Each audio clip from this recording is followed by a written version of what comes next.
you seek to develop that empty box of yours into an environment within which a reptile or amphibian would no longer look out of place, the more complex it's going to become, with branches, rock stacks and even living plants being the norm. In a frighteningly short amount of time, you're going to have to start thinking about cleaning this enclosure out, and that means tearing back the entire creation you've just made to the empty enclosure, unless you opt to go bioactive. But even with this, it is very important to stress that something that looks like a slice of nature to a human isn't necessarily that. There is more to following nature's example than is perceived by the human eye. Bioactivity is a bit of a fad within herpetoculture at the moment, and with this comes misunderstanding. The basic concept of adding invertebrates such as woodlice and springtails into a vivarium is well known, but what people don't often ask is what this actually does to benefit the animal. Species which consume arthropods are given the opportunity to hunt whenever they feel like it, but for lots of species, like many snakes, sharing the home with a couple of isopods doesn't actually do anything for them.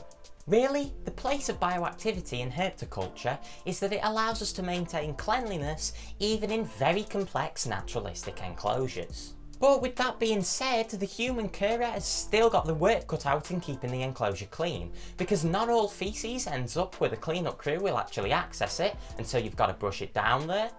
Lots of animals produce too much feces for the cleanup crew to ever be able to consume in a reasonable amount of time. And also the white urate crystals passed by reptiles and amphibians will not be touched, and so it will always be the job of the human carer to remove these. Bioactivity is a tool in following nature's example. It is not the be all and end all. The biggest challenge that we face in herpetoculture though is not simply maintaining cleanliness in a naturalistic enclosure, but rather the whole of generating a natural environment. We can add loose substrates for digging, but never to the depth that would be found in the wild. We can add branches for climbing, yet none of these will ever be as tall as a complete tree.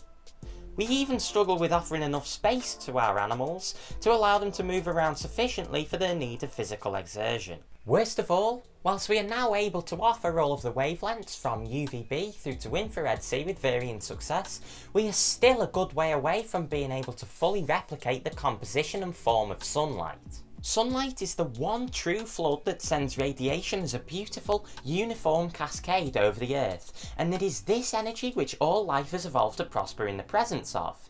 Yet, we all too often think in terms of heat and light, as though the two were totally disjoint entities. People stick a lamp in an enclosure to offer so-called heat. If the reptile is lucky, it might be treated with a UV lamp as well, but still the point is being missed.